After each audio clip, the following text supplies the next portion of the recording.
물리학 실험 수업 첫 번째 수업 관련 영상입니다. 트래커라는 그 프로그램을 활용해서 촬영한 동영상 파일을 분석하고 가속도를 측정하고 모델링을 통해서 공기 저항 계수 같은 것을 찾아보는 그런 프로그램인데 사용법을 한번 알아보도록 하겠습니다. 우선 트래커라는 프로그램을 설치를 해야 되겠죠. 간단합니다. 구글에 트래커라고 영어로 TRACKER이라고 검색을 하면은 맨 처음 페이지에 이렇게 다운을 받을 수 있습니다. 그래서 보통 윈도우니까 윈도우즈용으로 클릭을 해서 다운로드를 받으면 되겠습니다. 그렇게 큰 용량은 아니니까 부담 없이 설치를 하고 활용하면 되겠습니다. 자, 이미 저는 이제 선생님은 설치를 했기 때문에 프로그램을 띄워서 활용하는 걸 해보겠습니다. 일단 이 동영상 분석을 하기 전에 여러분들이 동영상 촬영부터 해야 되겠죠. 촬영할 때 약간의 팁을 설명하도록 하겠습니다. 여러분들이 보통 이제 휴대폰으로 촬영을 할 텐데, 예를 들어서 폰이라 하겠습니다. 그러면은 물체는 이렇게 떨어지도록 되겠죠? 아이고, 이렇게 낙하를 할 텐데, 일단은 첫 번째로 팁이 뭐냐면, 이 물체가 낙하를 하면서 휴대폰과의 거리가 달라진다는 겁니다. 시작 지점과 가운데 지점과 끝 지점이 다 거리 다르겠죠? 아무래도 이 카메라 렌즈와 가까운 가운데 지점이 좀 더 가까울 겁니다. 그래서 이런 거리에 의한 차이 때문에 가운데 부분이 조금 더 빠른 것으로 측정이 됩니다. 이런 영향을 줄이려면은 사실은 큰 방법이 없는데 이 핸드폰 자체를 좀 뒤에서 많이 뒤에서 촬영을 하면 되겠습니다. 그러면은 이제 영상이 흐려질 테니까 자기 폰과 카메라 등에 맞춰서 최대한 흐리지 않으면서도 좀 거리 차이가 덜 날 수 있는 최대한 뒤에서 촬영을 해서 쓰면 되겠습니다. 그리고 이 그냥 촬영하는 것보다 세부 설정을 좀 해서 촬영하면 좋은데요. 우선 우리가 빠르게 움직이는 물체를 촬영하는 거니까 아무래도 컷 수가 많으면 좋을 겁니다. 같은 시간 동안에 촬영을 많이 하기 위해서 권장 자체가 60프레임 이상, 초당 60프레임 이상을 설정을 해서 촬영하면 좋을 거고요. 보통 폰 같은 경우에 30프레임으로 설정된 경우가 많습니다. 그래서 확인해 보시고 30프레임이면 분석할 컷 수가 별로 안 나오니까 60프레임으로 바꿔서 촬영하시기 바랍니다. 그래서 이 프레임은 60프레임. 물론 이제 120프레임 같이 60프레임 이상으로 촬영을 해도 괜찮지만 이 프로그램에서 이 분석을 할 때 조금 렉 같은 것도 생기고 그리고 이제 영상 파일 크기 자체가 너무 커지기 때문에 일단 권장은 60프레임입니다. 근데 60프레임 이상이면 괜찮을 것 같습니다. 그 다음에 수동 카메라 설정을 통해서 어, 셔터 스피드라는 값이 있거든요. 셔터 스피드.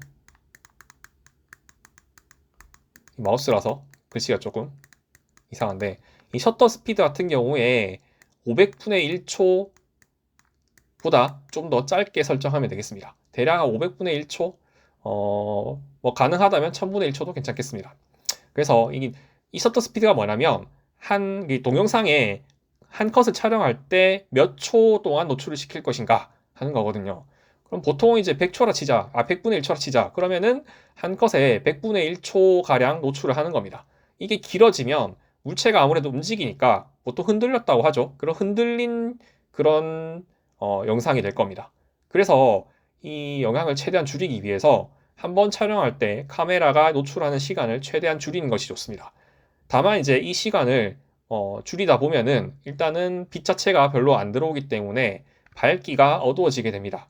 그래서 감도는 이제 보통 ISO 값이라 하는데요. 이 ISO 값을 적절한 밝기로 설정하면 되겠습니다.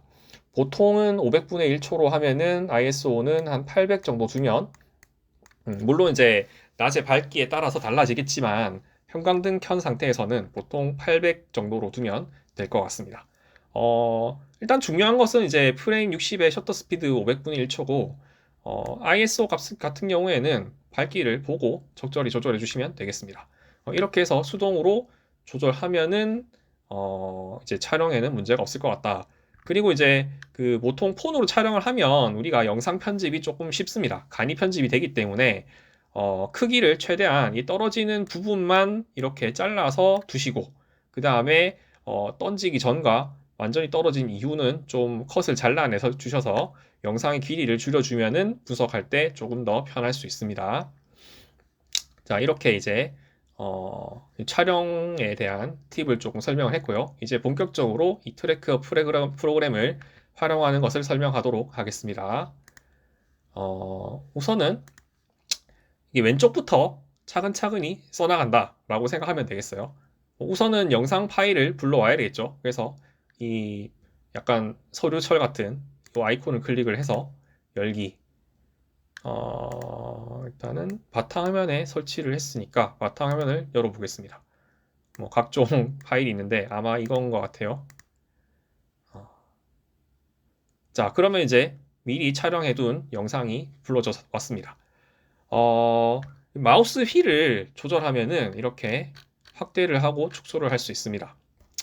자, 그 다음에 이 디스켓 모양 아이콘은 저장하는 거니까 지금은 상관이 없고요. 한번 이 밑에 있는 이 바를 당겨 보도록 하겠습니다. 재생바죠. 재생바를 당기면 지금 왼쪽에 숫자가 커지면서 몇 번째 그 프레임 컷인지 나오는 겁니다. 24번째고요. 근데 이제 참고는 이 손이나 이런 팔 같은 것에 완전히 가려지지 않을 경우부터 이제 해주면 좋을 것 같습니다. 그래서 이렇게 이제 완전히 떨어져 나왔으니까 여기서부터 분석하도록 하겠습니다. 28프레임도 괜찮을 것 같네요. 그래서 28프레임부터 분석을 한다. 그러면은 밑에 이 까만 세모가 있죠. 이거를 28프레임까지 당겨주면 되겠습니다. 마찬가지로 마지막 프레임도 한번 찾아봐야겠죠. 지금 아래쪽에 유리구슬 떨어지기 때문에 밀대로 푹신푹신하게 맞춰놨습니다. 그래서 이 밀대에 떨어지기 직전 프레임을 찾으면 되겠죠. 자, 이렇게 당겨 보면은 자, 보면 알겠지만 프로그램이 상당히 버벅거려요. 그래서 이제 가급적이면은 좀 영상의 크기를 좀 줄일 수 있게 하라는 겁니다. 자, 보면은 좀 더 당겨하나? 이제 거의 찾은 것 같네요. 된 것 같아요. 80프레임까지 자르면 될 것 같습니다. 그래서 이제 물론 이제 여기서 이게 이 세모를 당겨서 설정하셔도 되고 여기 있는 세 번째 아이콘을 클릭하면은 시작 프레임과 끝 프레임을 직접 조정할 수 있습니다. 그리고 이제 스택 크기를 하면은 1프레임씩 잘라 이렇게 분석하겠다라는 건데 이러면은 이제 거의 52프레임을 다 일일이 분석해야 되겠죠. 그러면은 너무 오래 걸리기도 하고 그리고 이제 실제로 이 영상을 분석하다 보면 너무 많이 찍으면 분석이 좀 이상해집니다. 오차도 생기고. 그래서 스택 크기를 적절히 조금 평균 내서 측정할 수 있도록 조금 두면 되겠습니다. 프레임 숫자가 너무 작으면 이 정도는 괜찮고요. 권장은 3 정도가 괜찮은 것 같아요. 스택 크기 3 정도로 하면은 괜찮을 것 같다. 그래서 이제 이 3프레임씩 이제 분석하겠다라고 한 겁니다. 그리고 이제 이 프로그램은 이 영상에서 실제로 이 크기가 사이즈가 얼마 되는지 모르기 때문에 1m가 얼만큼 크기인지를 설정을 해줘야 되겠습니다. 그래서 이 네 번째 아이콘을 보면은 이걸 이제 세 트랙을 해서 하면 됩니다. 교정 막대자라고 있습니다. 그래서 이 교정 막대자가 여기서부터 여기까지가 1m다라고 하는 거거든요. 그래서 이 끝점을 드래그를 하면은 이제 우리가 설정을 할 수 있습니다. 선생님은 미리 측정을 해서 이 블라인드의 맨 윗부분과 옆에 별이 있는데 이 점이 있죠. 이 하얀 점까지 거리가 99cm라는 걸 측정을 했거든요. 그래서 약간 밑에까지 해서 여기를 1m라고 두겠습니다. 이런 식으로 이제 굳이 자를 옆에 대지 않고 미리 영상 뒤에 있는 물체를 이용해서 측정을 해둔 다음에 이런 식으로 교정 막대자를 이용해서 길이를 두면은 알아서 이 프로그램이 얼만큼의 길이인지를 측정하게 됩니다. 자, 그리고 세 번째로 할 것은 이제 이 핑크색 축인데 이 좌표축입니다. 좌표축은 굳이 안 해도 괜찮지만 나중에 우리가 모델을 통해서 공기 저항 같은 것도 한번 확인해 볼 거거든요. 그래서 이제 이 모델을 둘 때 좌표축을 두면 괜찮습니다. 자, 이렇게 두면 이 오른쪽에 약간 눈금이 있을 겁니다. 이 작은 눈금이 이제 X축 플러스 방향이다 라는 뜻입니다. 그러면은 위쪽은 Y축일 것이고 왼쪽은 마이너스 x, 아래쪽은 마이너스 y 방향이 되겠죠. 자, 그래서 이제 이런 식으로 우리가 축을 뒀고요. 그러면은 이제 다음을 할 건데 이 초록색은 뭐 길이를 측정하는 겁니다. 두면은 우리가 교점 막대자를 뒀기 때문에 이 영상에서 픽셀당 길이가 나올 거고 그러면은 우리가 이런 식으로 길이 측정을 할 수가 있습니다. 그런데 사실은 이 줄자는 그닥 필요는 없기 때문에 가리도록 하겠습니다. 자, 이제 세 번째 할 것은 본격적으로 트랙 요 아이콘을 써서 물체를 추적을 해줄 겁니다. 이 프로그램 자체가 트래커가 추적해주는 프로그램의 뜻이겠죠. 그래서 이제 이 점을 우리가 이제 영상 프레임마다 찍어서 이 프로그램이 뭐 속도, 가속도 같은 것들을 계산해 주는 겁니다. 자, 그러면 이제 해보도록 하겠습니다. 본격적으로 새 트랙에 질점, 맨 처음 거를 하면 되겠습니다. 질점을 선택을 해서 일단은 요 지금 프레임을 첫 프레임으로 당긴 다음에 질점 그 다음에 이 자동 스텝 찾기와 직접 스텝 표시를 모두 이렇게 체크를 해주면 되겠습니다. 그럼 이런 네모 커서가 뜨는데요. 지금 오랜만에 이 영상 촬영을 해서 이 마우스 커서가 보이는지 모르겠는데 실제로 이 두 개를 이렇게 체크를 해주면 이 커서의 모양이 네모 박스 형태로 바뀝니다. 그러면 이제 이걸 찍어주면 되는데 최대한 정확하게 하기 위해서 팁은 이렇게 마우스 휠을 돌린 다음에 확대를 좀 많이 해서 최대한 가운데 지점에 이렇게 점을 왼클릭으로 찍어주는 겁니다. 만약에 자동 스텝 찾기를 하지 않으면 일일이 이제 이 땡겨가면서 밑에 있는 발을 땡겨가면서 프레임별로 찾아야 되고 이 자동 스텝 찾기를 하면은 자동으로 이렇게 다음 프레임으로 넘어갑니다. 자, 그래서 이제 가운데를 계속 찍어 보도록 하겠습니다. 자, 계속 해볼게요.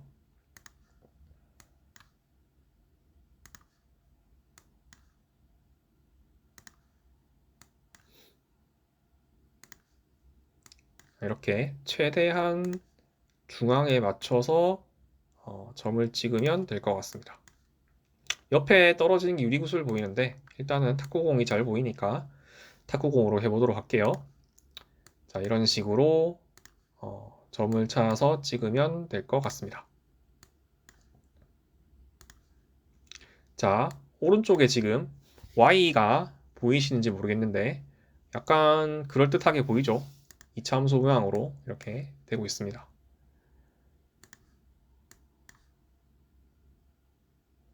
아래쪽은 우리가 셔터 스피드를 최대한 짧게 해도 조금 늘어나는데 가운데를 찍어 주시면 될 것 같습니다. 이런 식으로 이제 다 찍었네요.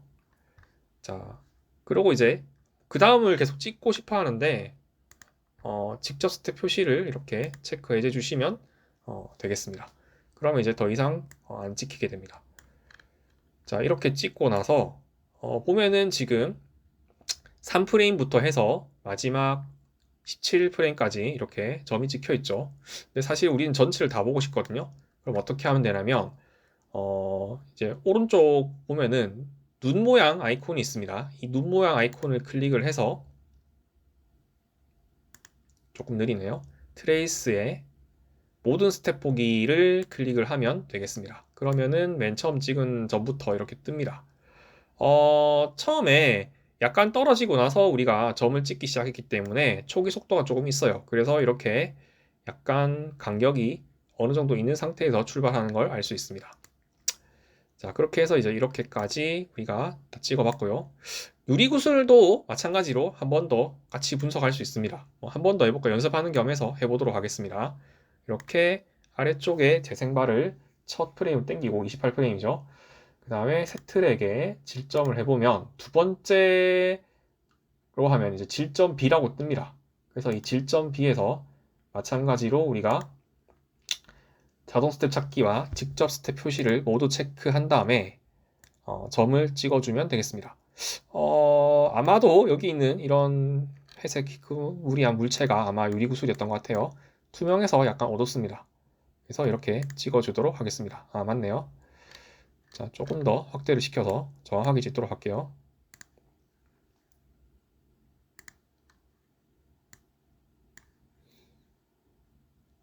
자, 보면 알겠지만 유리구슬 같은 경우는 투명한데 비교적 어둡게 나오는 경우가 많아요. 그래서 이제 배경을 흰색 배경을 하면 좋겠죠. 지금은 이제 뒤에 블라인드가 조금 어두운 색깔이라서 잘 드러나지 않네요.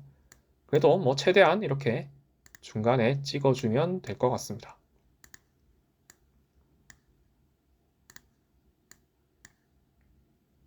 길게 늘어지면 가운데 찍으면 되겠죠? 이렇게 그렇게 해서 이제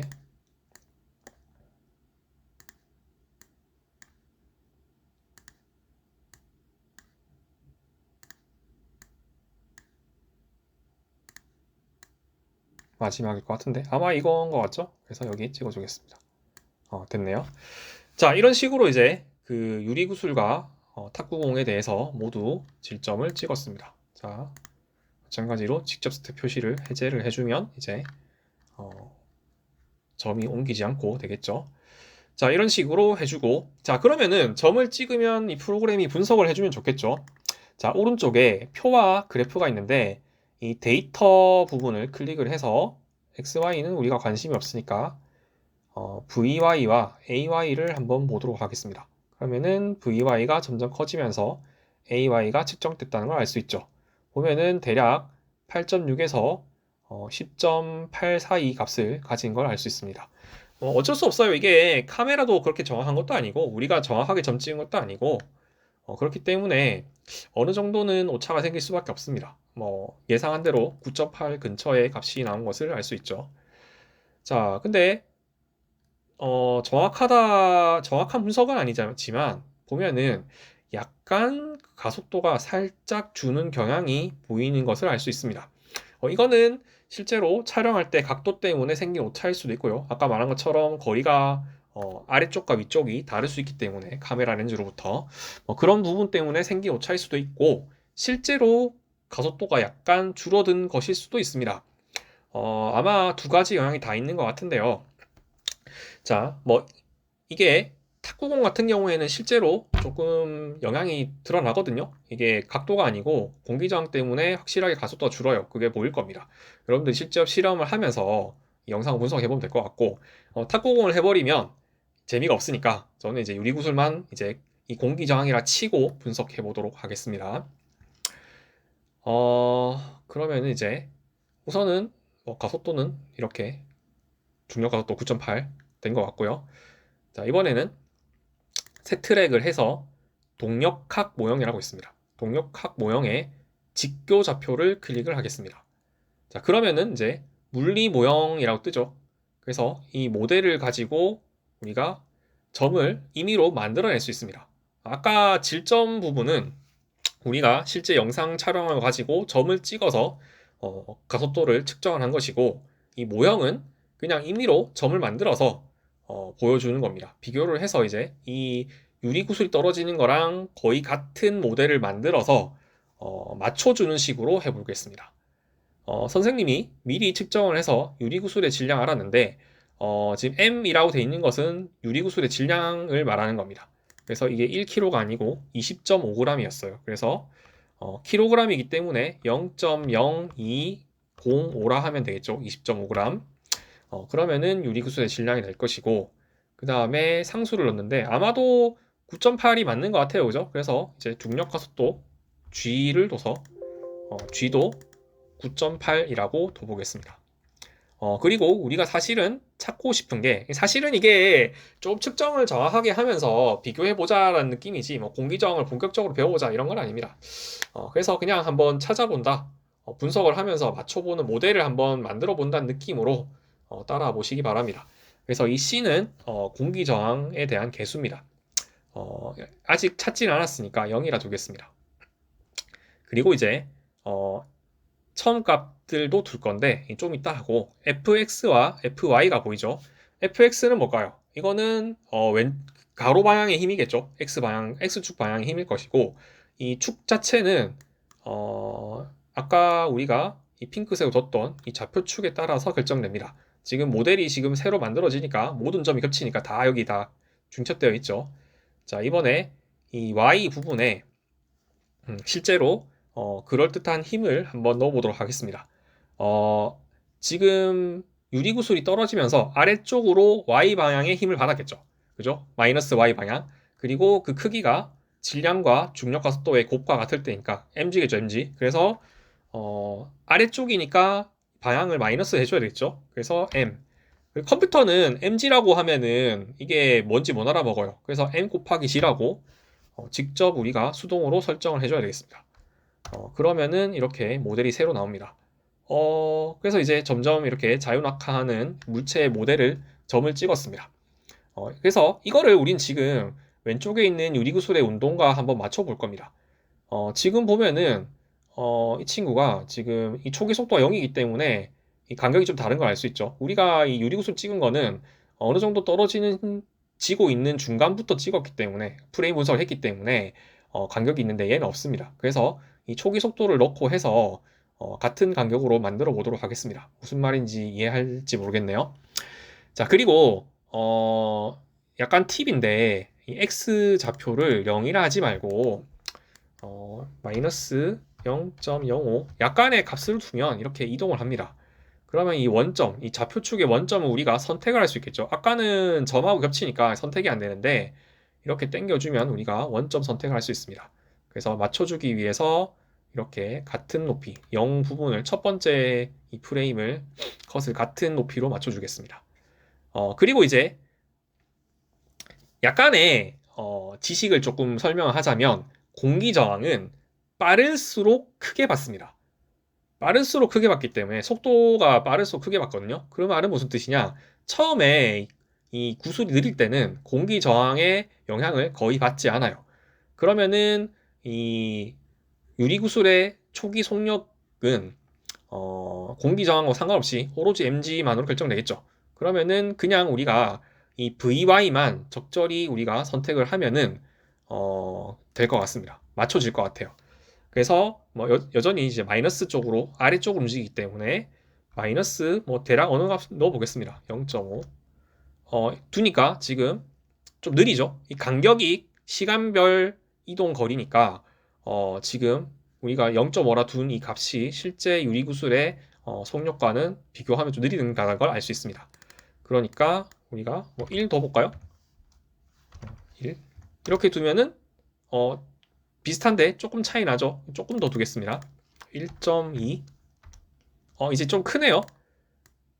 그래서 다시 줄이겠습니다. 1.0 한 7, 6 이렇게 비슷하게 둘 수 있을 것 같네요. 1.07 정도 두면 될 것 같습니다. 그래서 약간 요령으로 보자면 0, 1, 2, 3 정도를 모델과 비슷하게 맞춰주면 될 것 같아요. 자, 그리고 이렇게 떨어지다 보면 비슷하네요. 너무 비슷해서 일단은 이제 설명을 위해서 1.05라고 하겠습니다. 자, 실제로 탁구공 같은 경우에는 차이가 나거든요. 근데 이제 유리구슬은 실제로는 사실은 공기 저항의 영향을 크게 받지 않기 때문에 뭐 그냥 이렇게 초기 속도만 두면 거의 모델하고 일치하는 걸 알 수 있습니다. 근데 일단 설명을 위해서 1.05라는 값을 두도록 하겠습니다. 사실 1.05라 해도 011을 보면 거의 같기 때문에 이렇게 해도 맞지 않을까 이런 생각을 할 수 있습니다. 자, 그럼 이제 이 빠를 때를 보면은 아까도 말했지만 공기 저항은 이 속도가 빠를수록 큰 영향을 받기 때문에 실제 이제 1.05로 두면 안 되겠구나. 이걸 더 크게 둬야 되네. 공기 저항 없는 거니까 1.09로 둘게요. 미안합니다. 이렇게 됐는데 그러면 이제 이 유리구슬은 약간이지만 공기 저항을 받았을 거고 모델은 지금 우리가 mg만 뒀기 때문에 공기 저항을 받지 않은 모델입니다. 그래서 여기다가 공기 저항의 요소를 좀 추가를 하도록 하겠습니다. 참고로 실제로 이제 낙하를 시킨 경우에 물체가 속력의 제곱에 비례하는 공기 저항을 받습니다. 그래서 공기 저항은 운동에 방해받는 방향으로 이제 받으니까 운동 방향이 지금 아래쪽이죠. 마이너스 y 방향인데 공기 저항 그러면은 플러스 y 방향으로 받겠죠. 그래서 얘를 플러스라고 하겠습니다. 그래서 플러스 c에 곱하기 vy의 제곱 이렇게 두면은 실제로 공기저항이 되겠습니다. 그냥 속력에 비례하는 항도 있는데 공기 같은 경우에는 그 영향이 거의 없기 때문에 무시를 해도 될 것 같습니다. 자, 이렇게 두고 이제 C에 값을 넣어서 맞춰주는 겁니다. 여기에 뭐 예를 들어서 0.05라 넣어볼까요? 아무 값이나 넣어봅니다. 그러면은 사라졌네. 지금 보면은 공기 저항을 너무 크게 둔 것 같아요. 0.05로 하니까 뭐 너무 위로 가죠. 느려지는데 0.05로 두면 0.05로 두면은 이렇게 줄어드네요. 그래도 지금 보면은 이게 16번 프레임이거든요. 여기가 16번이고 그럼 차이가 많이 납니다. 공기 저항이 너무 많이 고려된 걸 알 수 있죠. 공기 저항을 바를수록 빠른 물체가 느려지기 때문에 낙하를 덜 하게 됩니다. 그래서 지금 과도하게 넣었기 때문에 조금 더 작게 두겠습니다. 0.00. 그럼 좀 비슷하죠? 비슷한데 그래도 약간 조금 더 큰 거 하니까 줄여보도록 하겠습니다. 0.0004. 이것도 작고 3. 이 정도 두면 되겠네요. 좀 비슷하게 하려면 27 이렇게 두면 되겠습니다. 좀 더 크게 해야 되나? 그러면 28.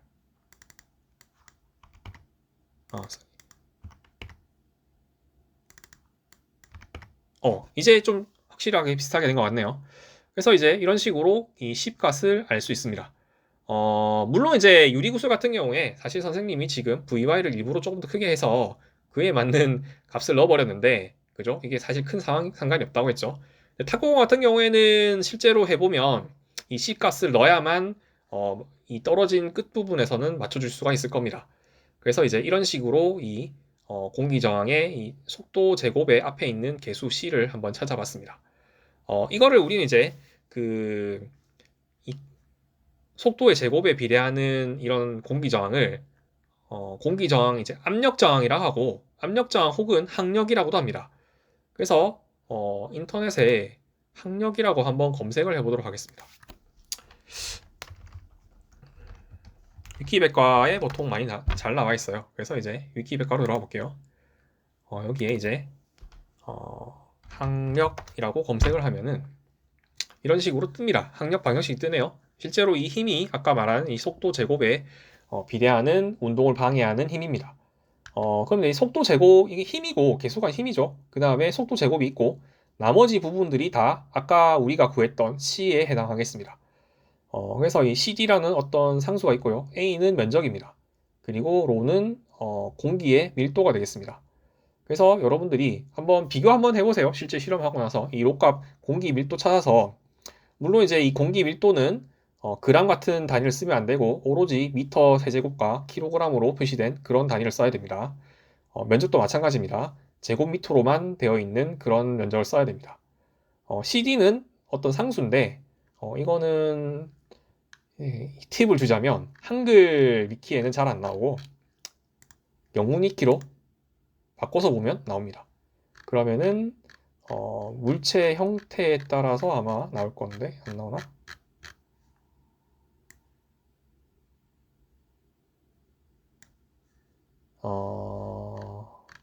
뜰 때가 있고 안 뜰 때가 있더라고요. 학력 개수. 학력 개수를 클릭한 다음에 얘를 가지고 영어로 바꾸면 되겠습니다. 그러면 이제 이렇게 모양에 따라서 이제 CD 값이 나옵니다. 아까 우리가 유리구슬이나 탁구공 같은 경우는 0.47이므로 이 값을 넣으면 되겠죠.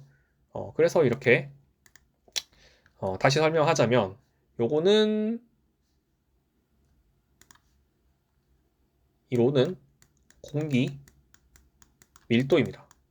이거는 직접 여러분들이 찾아서 한번 계산해 보세요. 그 다음 이거는 구슬의 면적이 단면적이겠죠? 단면적을 넣어주면 될 것 같고요. 그 다음에 이 CD 값은 아까 찾은 0.47을 넣으면 되겠습니다.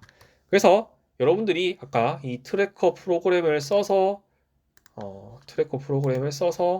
찾은 이 C 값과 계산을 통해서 구해낸 값을 한번 비교해 보면 재밌겠죠?